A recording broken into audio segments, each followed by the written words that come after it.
A Primeira Guerra Mundial é, em termos militares, uma guerra industrial com inúmeras inovações técnicas que dão protagonismo, em particular, à artilharia. Os portugueses também quiseram inovar.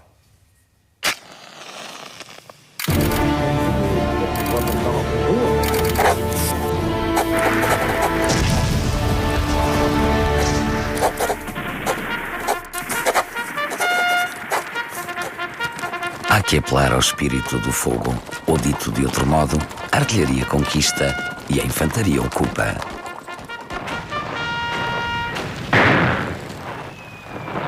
Estima-se que na Primeira Guerra Mundial quase 60% das baixas se deveram aos fogos indiretos, aos fogos de artilharia.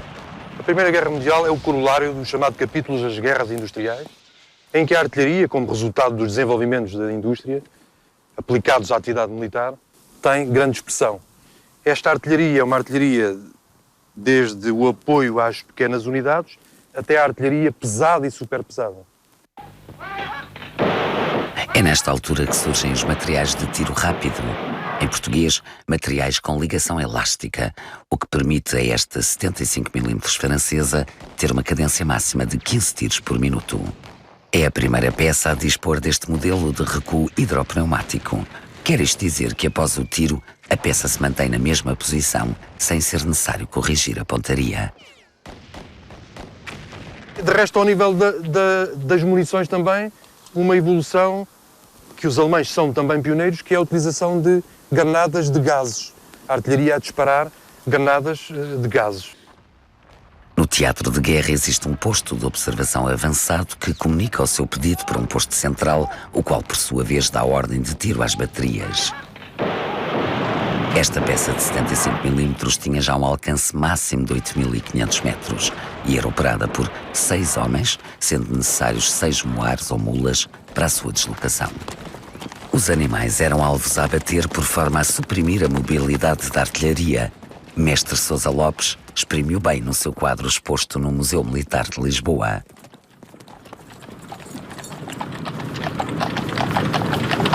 Quando começa a guerra em 1914, França pediu a Portugal o envio de peças de tiro rápido que tinham sido adquiridas 10 anos antes. Portugal não queria ceder apenas o material, queria que este fosse acompanhado de homens. Na realidade, estas peças com que os portugueses treinaram em tanques viajaram até França, mas não foram utilizadas pelo CEP. Abrir caminho à infantaria envolvia o chamado fogo de preparação. Um intensíssimo fogo de ataque e em largura, uma tática de ataque alemã, Feuerwalze, rapidamente replicada pelos alemães.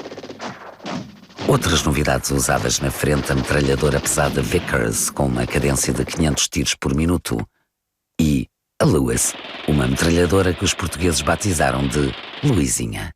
Apesar de serem armas de infantaria, a Luizinha acabou por ser quase o embrião da artilharia de defesa antiaérea, a qual só ganha relevo na Segunda Guerra Mundial. Quanto à outra peça operada pela artilharia portuguesa, o obus britânico de 11,4 cm, os portugueses não a conheciam, pelo que tiveram de ter instrução dada pelos britânicos. Esta foi batizada de Bonifácio. Talvez porque na instrução os britânicos utilizassem a expressão boom fast, disparar rápido, e provavelmente os portugueses adaptaram para Bonifácio. Mas é outro nome que a artilharia vê imortalizado, e noutra tela de Sousa Lopes, o do artilheiro José Alves da 5ª Bateria de Le Touret, o qual destrói o seu obus a golpes de picareta para que não caia nas mãos dos alemães. Estávamos a 9 de abril de 1918.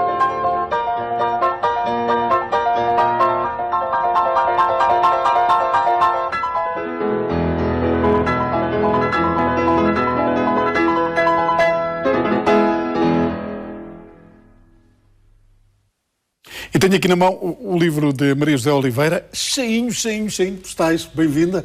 Há aqui cartas muito marcantes, muito interessantes, dos portugueses prisioneiros nesta grande guerra. Eles ficaram muito mais do que prisioneiros fisicamente. A vida toda deles acaba por ser depois uma prisão ligada à guerra. E é importante nós conhecermos aqui a relação que eles tinham com as mães, com as namoradas, com a família. Sim, e foi muito surpreendente para mim descobrir estas cartas. que tinham sido censuradas em 1917-18, foram confiscadas pela censura militar e, portanto, estavam no arquivo histórico-militar e eu abri-as pela primeira vez, algumas delas, desde 17-18. Portanto, estas cartas nunca chegaram aos seus destinatários. E isso para mim foi muito interessante, encontrar estas cartas de pais para filhos, filhos para pais, prisioneiros para namoradas, para esposas. E não encontramos aqui nada de censurável, o que é curioso. Não, às vezes bastava uma menção ao desejo de paz ou da parte dos prisioneiros. Exatamente. Por exemplo, à questão da fome nos campos de concentração, dos campos de internamento, bastava às vezes alguma queixa dos prisioneiros e era o suficiente para a censura confiscar as cartas. Noutros casos, havia, aliás, muita devassa, porque há um informador do CEP que conta que, a certa altura, os censores falavam sobre a intimidade dos presos, que eles muitas vezes revelavam nas cartas, e gozavam com isso. Portanto, às vezes era devassa pura, portanto, não havia nenhum... Aliás, há cartas que são censuradas já depois do armistício. Passaram 100 anos desta guerra, temos lembrado aqui à segunda-feira no Jornal 2, mas continuamos sem saber o que é que se passou numa série de sítios. A frente europeia é muito conhecida, a frente africana, o Manuel Carvalho contou no livro dele um bocadinho. Continuamos, não queremos saber como foi uma derrota ou meia derrota para muita gente. Queremos esquecer isso da nossa história. Qual é a sua percepção? No caso da história dos prisioneiros de guerra, este é o primeiro estudo e o primeiro livro que sai sobre o tema. Eu fiquei muito surpreendida... 100 anos. Exatamente. Fiquei muito surpreendida quando não encontrei bibliografia sobre o tema. Portanto, tudo o que aparece aqui é trabalho de arquivo e de pesquisa em 3 arquivos essenciais. De qualquer forma, este não é um caso único português. Por exemplo, na Inglaterra, onde há uma vasta bibliografia sobre a guerra, os prisioneiros de guerra também foi um tema que não foi muito tratado. Porquê? Porque a história dos prisioneiros de guerra é a história da Segunda Guerra Mundial e tudo o que aconteceu, não é?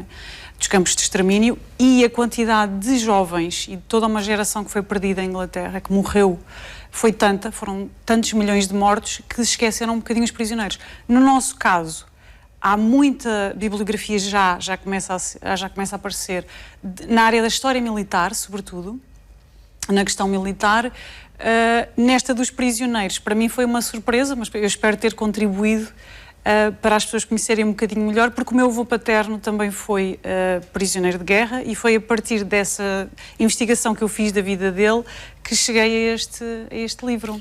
Obrigado por ter vindo. Obrigada pelo convite. Jornal 2 é um livro interessante para conhecermos um pouco da nossa história num período conturbado que lembramos sempre à segunda-feira, uma história contada em formato de postal. Voltamos amanhã às 9h30 na 2.